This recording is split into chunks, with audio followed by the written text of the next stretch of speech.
elle est con, oh là là, putain, ah, je suis mort. Ouais, on peut dire que c'est assez marrant. Franchement, on fout de la poiscaille partout pour marquer le coup, et eux, ils foncent. Ouais, enfin, il y en a qui se sont pas laissés avoir, hein. Bravo à eux. Ah, pour les autres, y a pas grand chose à faire. Ah si, je peux vous conseiller une vidéo d'y penser. Il parle de l'inversion d'épaule. C'est flippant.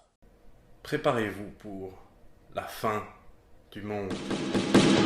Tout n'était pas à jeter dans cette vidéo. On va prendre quelques infos pas à pas. On peut se pencher sur ce que disait mon camarade d'Hérodote. Oppien de Coricos, c'est un grec qui a vraiment existé et qui a vraiment écrit le premier texte sur la pêche. Le roi pêcheur est un véritable personnage du mythe arthurien. Par contre, le professeur Irina Bolshaya-Shutka n'a, à mon sens, pas existé. En tout cas, s'il a existé, il avait un nom de merde. Niveau étymologie, le péché vient de peccatum, en latin, qui veut dire faute.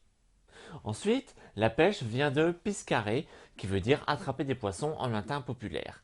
Enfin, pour le fruit, il vient de persicum, qui veut dire le fruit perse.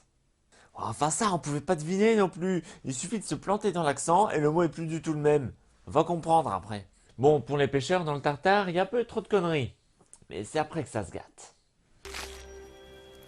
J'ai créé la carte de toute pièce à partir d'éléments d'autres cartes de tarot, les astres, la crevette, et d'une gravure médiévale. T'as quand même fait un boulot de salaud, elle est dégueulasse ta carte, personne n'y croit. Ensuite, quand je parle des différentes versions du tarot, il y a une base qui est vraie.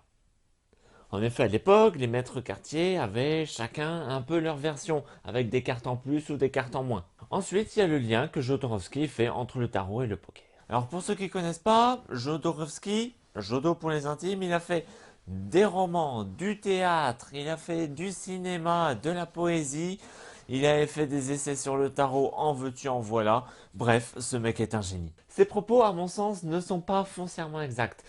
Je pense qu'il surinterprète un petit peu. Je vais maintenant vous parler plus longtemps de mon camarade.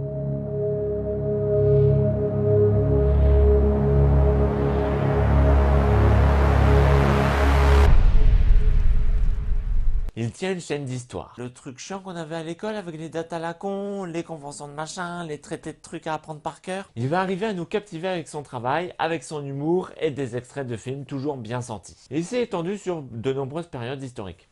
Par exemple, François Ier, ou alors la Révolution russe. Bon les amis, je pense qu'il est temps d'y aller, j'ai déjà trop parlé. Sur ce, je vous souhaite un bon vent et je vais à nouveau étudier les sciences ésotériques.